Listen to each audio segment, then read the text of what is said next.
So that was my number 5 as well. So okay, go ahead with good your placement, man. Yeah, go ahead. That's the first one we've aligned with. Go ahead, number 4. So my number 4 is Revenge of the Sith. You did it again. Nice. Okay, Revenge of the Sith. Go ahead.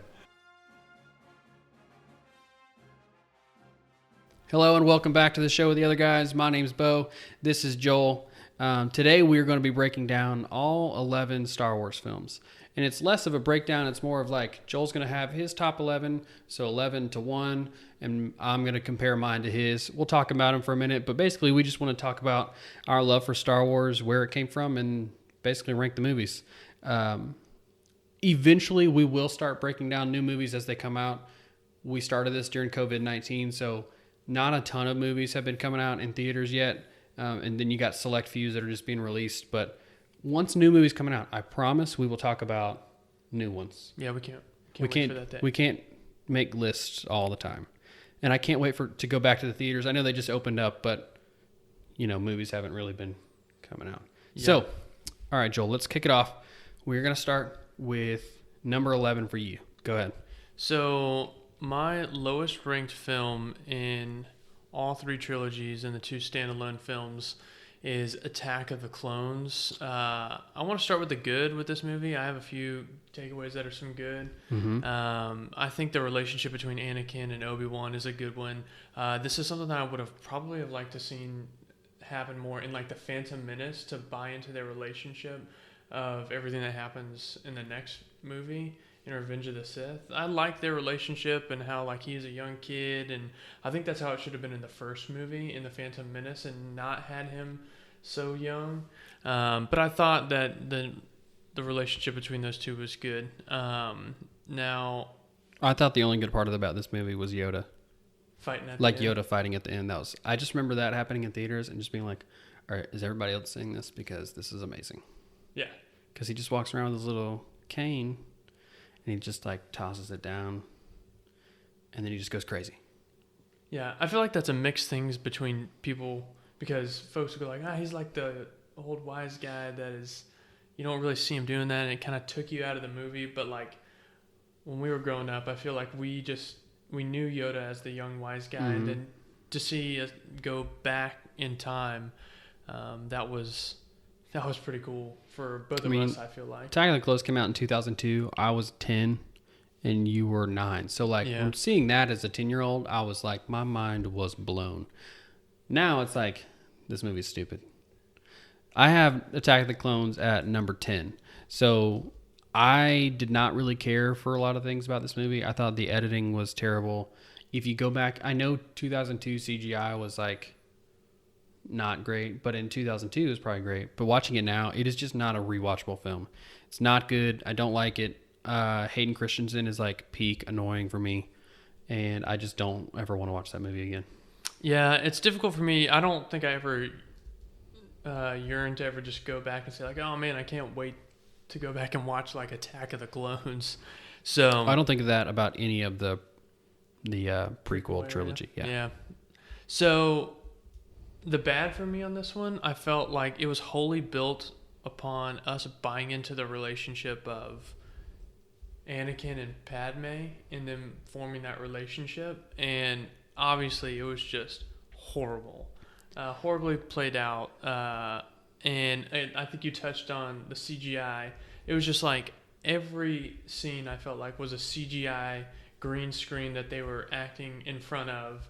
Just because you have it doesn't mean you have to use it. Right. And so I felt like they could have done certain other practical effects or practical stunts and stuff that would have worked or just as well. Or just find a location that you don't have to put a green screen. You could the scene of them getting married at the end could have been like done like on an they could have found somewhere where that was actually a place. Right.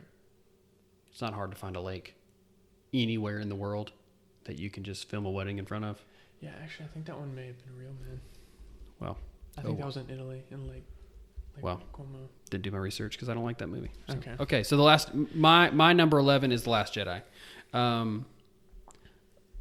When I initially saw the movie, I thought it was cool, and then after talking with people that know Star Wars, they kind of broke it down for me. Man, it was just, the characters were random.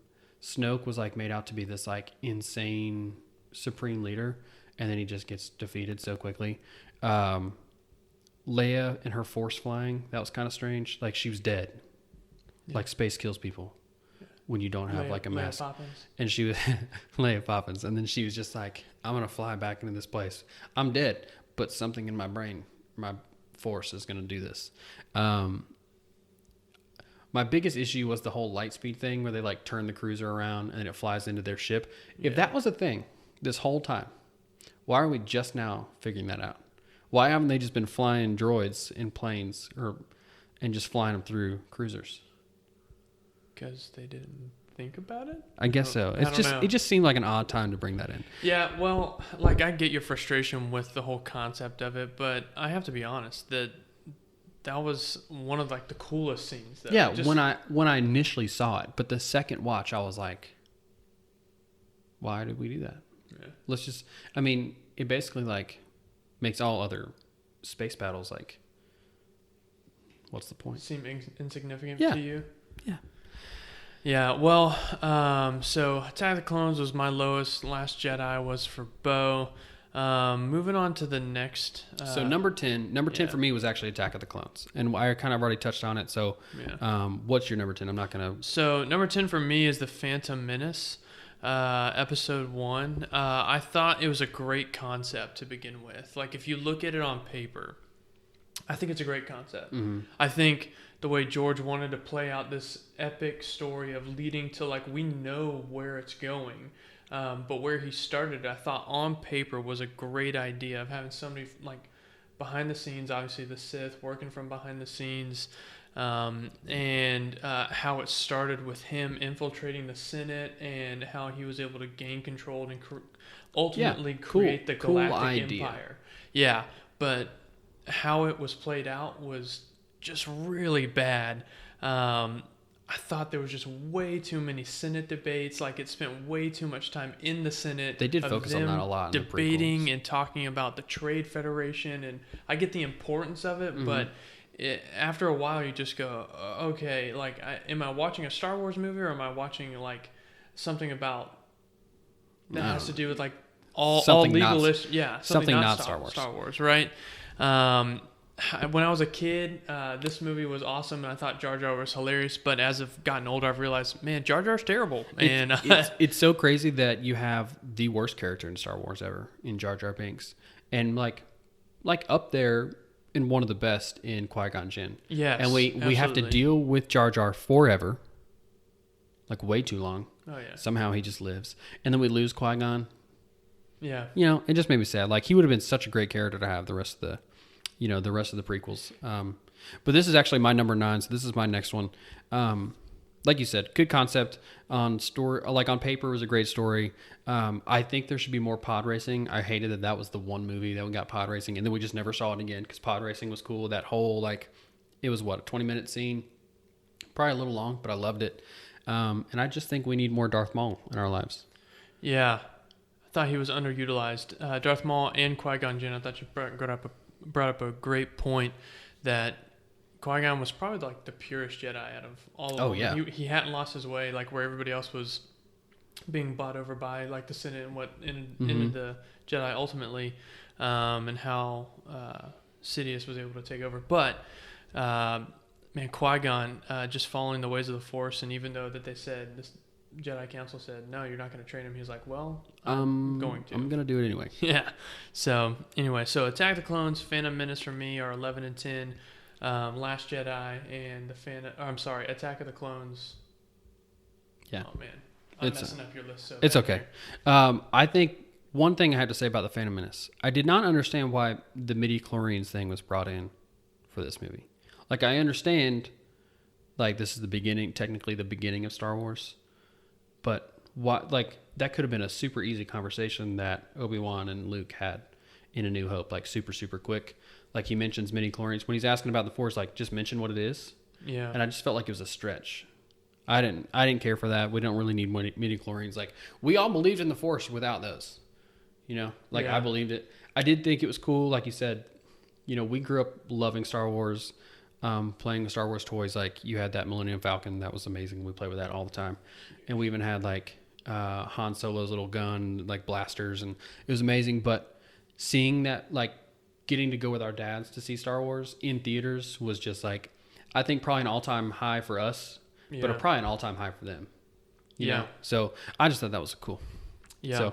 So you're on number 9 for you, right? Yeah. So Attack of the Clones, Phantom Menace, The Last Jedi is my number 9. Again, I thought it was one of the most beautifully shot films. I thought Rian Johnson did a great job with shooting the film. I thought it was just so crisp and so clean. The throne room in Snoke's throne room, that fight was amazing. Yeah, but Snoke was like supposed to be this awesome. He's like, I know exactly what's going on. Well, you don't know that freaking Kylo Ren is like turning a lightsaber right next to you? Come on, dude. So I get your frustration with that. But like, regardless of anything with Snoke, with Rey and... that, with them fighting Kylo the Ren red guys, whatever those girls. The Red Guard. I mean, I thought that was one of the best fight scenes in all of Star Wars. It was amazing. I can go back and watch that any day. I can't go back and be excited to watch the entire film of The Last Jedi, but I can watch that scene any day. Yeah. I love the conversation with Luke and Yoda. I don't know how I feel about Yoda being able to summon lightning and burn the tree down as a Force ghost. I think we're learning as time, like, what... Well, I even think that the people that did the sequel trilogy were like, we don't know what the Force is. It can be whatever we want it to be. And so, therefore, you have these very strange, like, Leia Poppins and Yoda being super dead and being a hologram, but, like, making fire. And then you learn that, oh, you mean Luke can Force project himself? Yeah. And be alive and Force project himself to fight somebody. And honestly, I was not expecting it. So like the beginning of that, when they're just like fighting, him and Kylo Ren are fighting, I was like, this is pretty cool. And then I see the Force projection, I was like, it's not as cool, because then he just dies. It's just a sad way for him to end. Yeah. Well, I thought that was a great conversation with him and Luke, and I thought it was a really impactful conversation when he starts to explain to Luke, you didn't heed my wisdom, pass on what you have learned. I thought that was a great conversation. Because at that point, he was just being super stubborn with Rey and didn't want to really teach her anything. And he forgot about that failure is one of the best teachers of all. So, all right, go ahead with number 8. So number 8 for me is Solo. I thought interesting.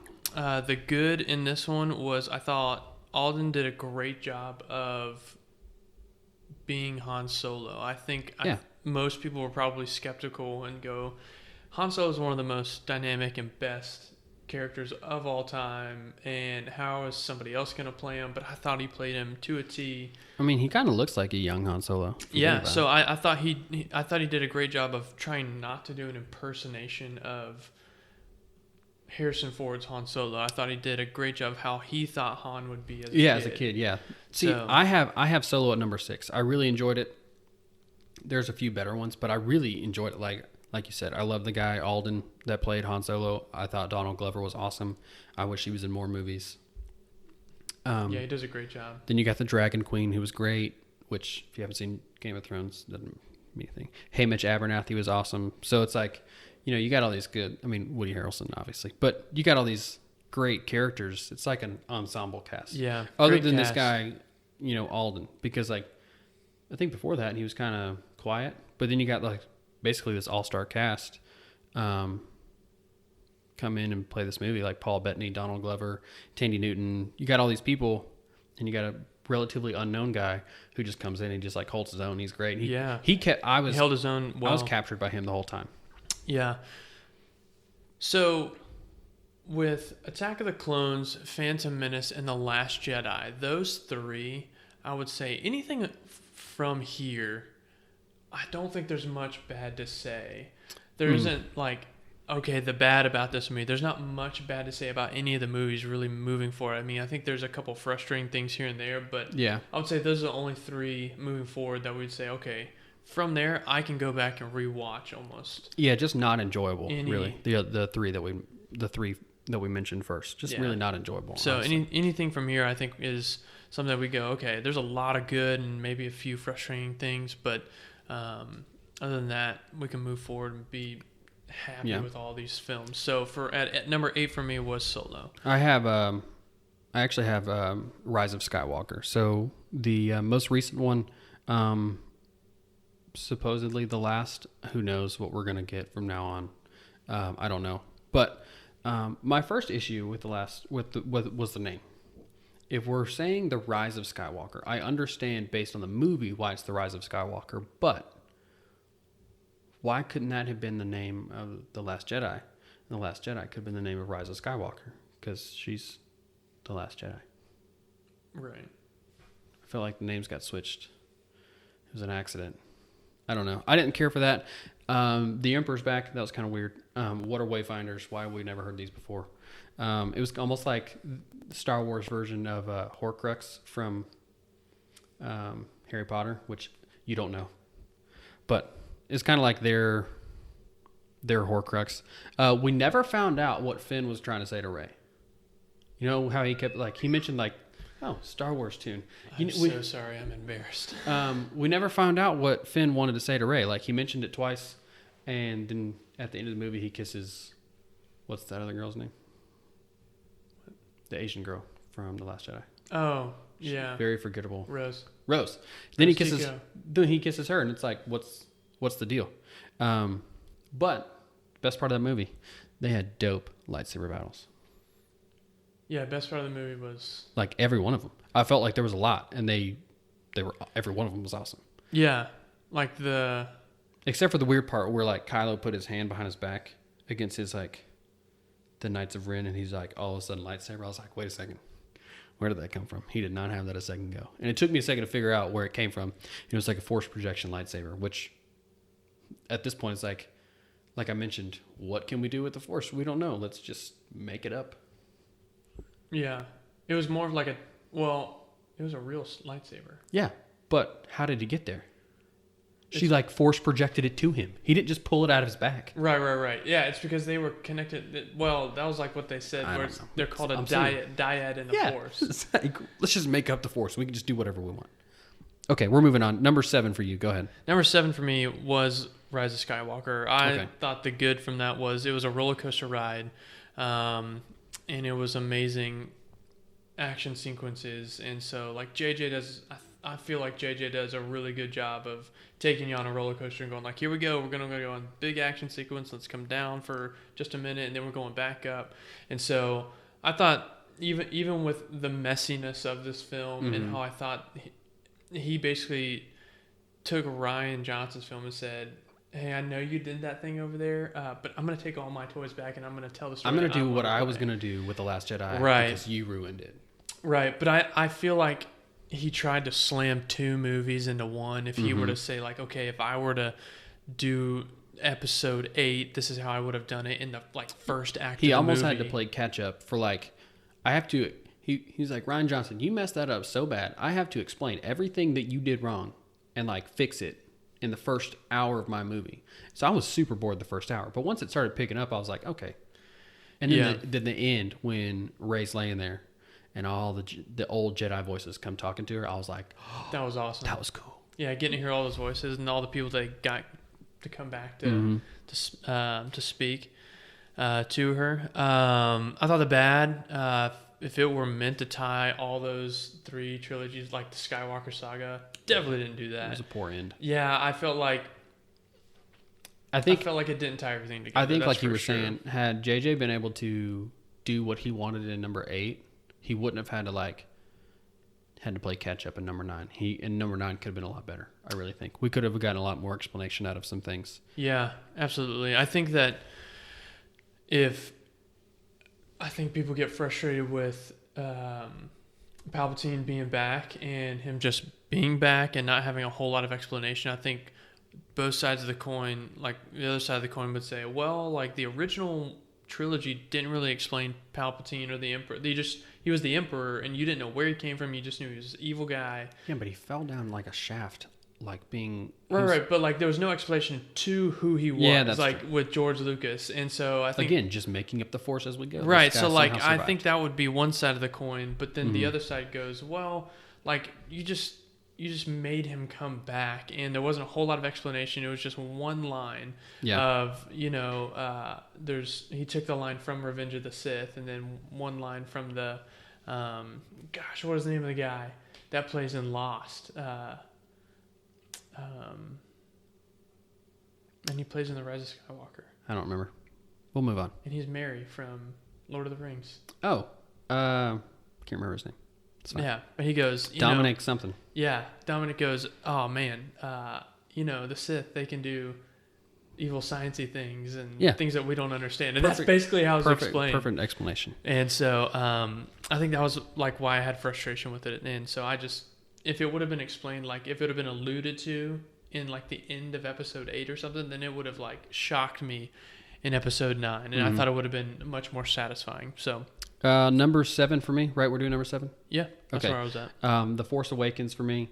I don't think you've mentioned it. It's, in my opinion, it's only good for nostalgia because, like I mentioned, like we were like 10, 11, 12 when the prequel trilogy came out in 2002 or 2001 or 99. Sorry, that's 99. when. So we were like, 10, 11, 12 when that came out. So that was cool to experience as a kid. But then the Force Awakens comes out in like 2015, whenever it came out, and it was like, this is awesome. We get to watch Star Wars again in the theaters, and then the opening credits, you just kind of like lose your mind. Yeah, you got chills. It was okay. You had to basically just start somewhere. I think the characters are kind of cool. Like Rey was cool. Finn was kind of weird at first for me. Got weirder as we went. Poe Dameron I think was great. I think Oscar Isaac should be in more movies all the time. Love Oscar Isaac. BB-8 was a good addition to the droid family. I thought he was kind of quirky and funny. But that's basically it. Just good nostalgia for me. So I've mentioned my number 6 being Solo. Go ahead with yours. Yeah, number 6 for me is Force Awakens. And I thought the good from that movie was it brought back so much nostalgia. Yeah, as soon as like the credits. It was just exciting to see Star Wars in theaters again. The opening crawl, you just got chills. You're like, oh my gosh, I literally never thought I was gonna get the opportunity to do this again. And and think about it, like for people like your dad who have been Star Wars fans since the 70s, got to experience the first one. Yeah. Then he was like, I'll never get to see Star Wars again. And then he got to see another trilogy. And then he was like, I'll never get to see Star Wars again. He gets to see another one. So it's like, it's cool for people like that who have like grown up watching Star Wars their whole life. Just get to experience that. Yeah. So I thought another good thing was I feel like they played it safe, which I was okay with. I was okay with you kind of have to. Too many when risks. you don't really know what you're going to do with this new trilogy, Disney was like, let's make more Star Wars because that's going to make a ton of money. But what do we do with it? We're not sure. Just let somebody figure it out. Yeah. A couple of the frustrating, or just things that weren't so great about it, maybe a few of the bad, is that one, I feel like I love that Han Solo was back. I love that Leia was back. Luke. I love that they were able to get all the old cast back. But what they did with Han's character, I felt like they made him look like a loser dad. Like he just ran off. He's like, well, I wasn't good at this dad thing. I'm gonna go back to whatever I'm doing. He was a loser before. He was a loser, and then he was awesome.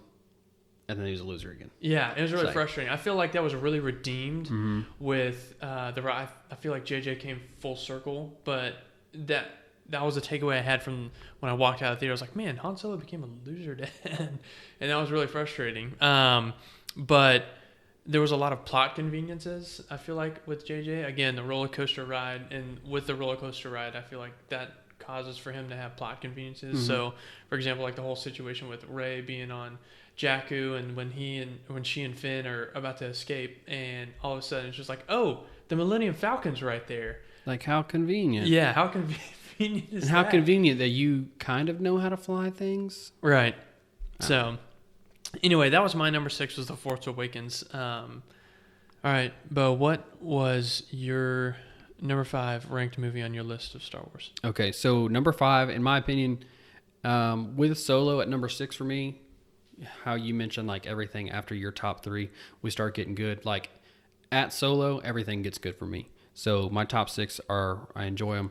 So you still had frustrations with leading up to like some of the movies that we just discussed. Okay. I'm not a huge fan of the prequel trilogy or the sequel trilogy. I am a fan of, I only want the original trilogy and Rogue One, but I'll get to that. Okay. So number 5 for me is Return of the Jedi. So I thought it was a great ending to the original trilogy. Overall, if you think about it, like if we break it down, if we were to have an entire episode dedicated to the Return of the Jedi, it's kind of boring. Like it's just a lot of dialogue, a lot of them talking, very little happens. but it's kind of what we needed, you know, for Yeah. to end that story. And I think it was a very poetic journey for Luke to be kind of like this, like, let's go get him. And then at the end, he's just like walking with his hands in front of him. He's like, tell me, Father, what are we doing next? And it's like, oh, you've kind of grown up in this whole sequence. So I really liked it, just because I think that we should only talk about the original trilogy. So that's why I have it at number 5. Yeah, it's my number 5 as well. The good for me, I thought it wrapped up the trilogy great. Great redemption, amazing redemption, obviously, of Anakin. And I thought it was a great finish to the entire trilogy. But it's really, if you think about it, I guess in a way, it's only good redemption for Anakin because of the prequel trilogy. Because we know how he gets there. Like, we wouldn't have really known how that he was redeeming himself. You know what I mean? Yeah, you just knew he was like this bad guy. And he was his dad. Right. So I think that's where... And he was a Jedi before. Yeah, and that's where the prequel trilogy does a good job, like, setting that up. There's a lot of things wrong with that series, but it does a good job, like, letting us know, like, oh, okay, makes sense why we get this redeemed Anakin at the end. Yeah. I thought the space battle was amazing in that movie, with Lando flying the Millennium Falcon again. I thought that was great. Space battle was awesome. And the bad for me, I didn't really like that. I don't really love that there's a second Death Star. Like, they're just like, all right, the first one. Oh, the first one took forever to make, and then the second one's like, just kidding, we have another one. Yeah. So that was... It's like a force projection Death Star. Right. It's like... So, we've already made another one. Yeah, it's nice. The opening sequence at Jabba's palace, I thought was great. Like, it's very captivating, but I feel like that was like a movie in itself. Like, it was like such a long sequence. It did take a really long time just to get to, all right, where are we heading with this, and how we're gonna wrap this thing up, right? So I just felt like it took a long time to get to the end of that. Yeah, the end of that. So that was my number 5 as well. So okay, go ahead with good your placement, man. Yeah, go ahead. That's the first one we've aligned with. Go ahead, number 4. So my number 4 is Revenge of the Sith. You did it again. Nice. Okay, Revenge of the Sith. Go ahead. So I thought a lot of good in this one was the fight between Anakin and Obi-Wan on Mustafar. I mean, amazing. Yeah, it was awesome. And I feel like a lot of people will argue like it literally was just choreographed. And it looks like they're fighting choreographed. But I'm like, it's two of the best strongest Jedis of all time. I feel like it would probably be that way. So that's the way I interpret that fight. Yeah, I literally wrote Battle on Mustafar was great. Yeah, it's amazing. Love it. So I felt like I was able to buy into the emotion of the movie a little bit more than I was Attack of the Clones, and the stakes were much higher. I felt like I put that Anakin was super annoying and he's always yelling, but because he's doing that, you can kind of buy into the emotion a little bit. Yeah, I felt like he was sweating the whole time, and he just always had his head down, and he always had a scowl. You know what I mean? So like for me, that's like exhausting because like. If I'm running around like sweating all day, like I'm a little bit exhausted. So like I was just like tired of him looking like he was tired. Right. You know? But then he's like, I can challenge you and I'm going to jump from this helicraft thing or hovercraft thing and then don't do it, Anakin, I have the high ground. And he does it anyway and he gets legs cut off. So it's like, well, now you're just sweating so much you're on fire. So all that sweat couldn't put that fire out. Yeah. So I like this one a lot, and I feel like this one impacted me a lot just because we got the chance again to go see it in theaters and the lead up to it with episode 1 and 2. I think if you look at it like you're saying, I think if you look at it as far as the final movie of each trilogy, it's easily the best of the final. Oh yeah, absolutely. You know what I mean? So like it's better than Return of the Jedi. It ties it together, so like it wraps it up so much well. better than Rise of Skywalker. So it's like the actual. It ended the way it should have ended. I liked it a lot. Yeah. Out of all the third episodes in all the trilogies, it is definitely the best last episode. I did not like Palpatine in this movie. I didn't like how he's like, no, please don't kill me. You thought he was kind of weird. Please don't kill me. Yeah, I didn't like that. Like the way he acted it. Yeah, he's like, no. I was like, what are we doing here? Like, like it took you out of the movie. You're like, yeah. Wait a second. And then he's like all gross, and then he goes to the Senate again, and he's like, I've had a battle with a Jedi, and it's left me deformed. Like, cool. Why did we need to tell everybody that? Yeah. I don't know. Also, I wish Mace Windu was one of the Jedis that got away. I know that. How cool would it have been for Mace Windu to come back in like the newest trilogy? Oh, Just man, like that'd all of been a sudden you have Samuel L. Jackson like, I'm back, and he's got his purple lightsaber. And you're like, yeah, we can do it. That would have been awesome, man. Yeah, I hate that we lost him in that movie. That was a tragedy. Okay, number 3. Unless you got more. Yeah, so Okay. I had Sorry. a couple of bad with this one. I felt like they didn't like the storytelling that George and his writers did. I feel like they didn't do a good enough job of convincing me that Anakin was duped that easily. Like, I get that he wanted to save Padme and he had selfish ambition, but the fact that they were able to go, hey man, this is the evil Sith that we've been looking for this whole time. He's like, I get that, but like I've got to save Padme. And I just didn't buy into the whole, when Mace Windu came to arrest, or they were going to go kill Sidious and all the other Jedi, and I just didn't buy into it enough that like, really, you got He's duped? supposed to be the chosen one. He's You got just duped like, that easily, oh, you man? mean I can save Padme? Cool, let's do it. Yeah, like I just feel like he got duped way too easily. And then when the death of Padme happens, it kind of took me out of the movie because when they just go, oh, she just lost a little bit. I was Yeah. like, I feel like Really? that wasn't satisfying enough. And then the whole cringy part with Anakin, and then he's like, no, and he's like shaking the room. yeah, they didn't play out well. That was just super cringy. Okay. Number 3. Yeah, number 3 for me is Rogue One. Me too. 3 in a row. All right. Nice, dude. Go ahead. So Rogue One for me, I feel like this movie was incredibly underrated. That's what I put. Super underrated. Yeah, I was able to buy into these characters just because I feel like just because I love the original trilogy, just like you, the whole Rebel Alliance. Like, I mean, like any characters that have to do with like Rebel Alliance pilots or troops that are on the ground. I just am able to, I eat that stuff up. And so I was able to buy into these characters so well. And I didn't know how I felt about like them taking it from the perspective of Jyn and like not having a whole lot to do with her dad. But I was like, oh my gosh, like I felt the emotion in that movie. You bought in super quick. Yeah, I was able to buy into the relationship between her and her father and where her father was and what he had to go through. And it set up A New Hope, I thought, perfectly. So I was able to buy into that. And had they not ended it perfectly the way that they did with like them getting all destroyed, like I would have expected a trilogy of just Rogue One. Yeah, because it was that good. I loved it.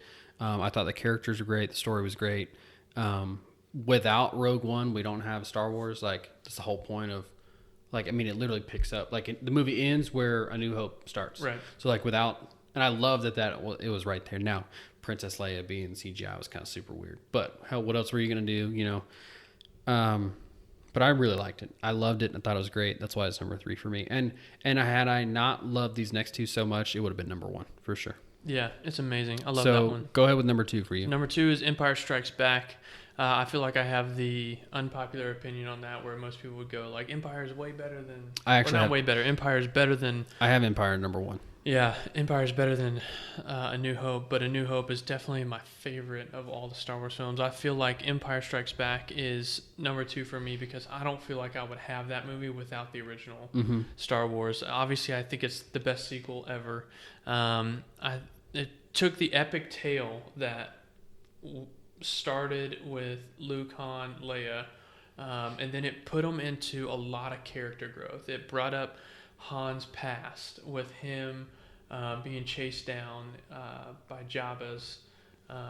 There's so many different stories in that movie, but like, and we'd mentioned before we started this, like there's so many different scenes. Like they're on like 4 or 5 different planets. Yeah. But you don't feel cluttered. It doesn't feel cluttered. It feels like pretty smooth. Right. Yeah. So I wrote for Empire Strikes Back as number 1 was duh. Just because I love it. Yeah, it's good, man. I don't have anything bad to say about it. I felt like they were able to do so much more with the special effects that they had just a few years later. And I thought introducing Lando into that movie was an amazing introduction to that character, which added so much to Return of the Jedi, I thought. So, amazing film. My number 1 is, though, A New Hope. I thought it was a perfectly told hero's journey with Luke. Yeah. Even if you have nothing come after that. And then you even mentioned it in the the previous episode that it's your favorite movie of all time. It is. So. It's my favorite movie of all time. I am in the mood to watch it any day, anytime. If it's on, I'm not going to turn it off. Yeah. I have it at number 2, basically just because it's the birth of our love for Star Wars, because it's just without A New Hope, we don't have Star Wars, and it's just, I think it's meant so much for so many people, just as a movie watching experience, is just like as a journey, a way for us to bond over it, to bond with our dads and your grandpa, and I mean, it's hard to find people who don't love Star Wars. You know what I mean? Yeah. And even if you don't take it serious, just enjoy watching the movies, and you're gonna love it. I think I hated losing Obi-Wan so early because he was such a wise character, but we get enough. I think it made me even more sad when we see Ewan McGregor as Obi-Wan. We're like, man, this character's awesome, and then he goes away, and we only get him for like one more movie. But like you mentioned, like Han Solo, maybe one of the best characters ever. Like his journey that he goes through, and although the new trilogy kind of like ruins it a little bit, I loved the journey that he went through. That whole. I don't think it ruins it. I think it just taints it. Yeah, but it could ruin it. I don't know. But that's my number 2. Empire Strikes Back's my number 1, and I said duh because it's the best. It's good, man. Well, we hope this sparks conversation for you. We hope that you enjoy Star Wars as much as we do. Even though we have frustrations about certain movies, we love that we have this much Star Wars to talk about, and I hope that it never ends. I will never be disappointed with more Star Wars. I will always have things to say about them, whether good or bad, but I'd rather have bad things to say about Star Wars than not have Star Wars at all. Yeah, absolutely. I agree. So I promise eventually we're going to start talking about movies that are coming out, whether it's like on demand or Netflix or Amazon. We're going to have a new movie to break down. But until then, just be expecting some more of these lists, because that's what we like. Marvel, Lord of the Rings. Maybe you'll watch Harry Potter one day. Ow. Maybe you'll watch her. Okay. Maybe we'll watch Harry Potter one day. I don't know. But thanks for joining us. This is episode 2 of the show with the other guys. And we'll catch you on the flippity flip. Flippity flip. We're going to get a basketball goal back there one day and have a goal to shoot into. But bye! Shots fired! Hey, Terry, I did my first desk pop. It's a real thing, right? A desk pop? Yeah. No, that's not real. They were so convincing in their argument, they swung me.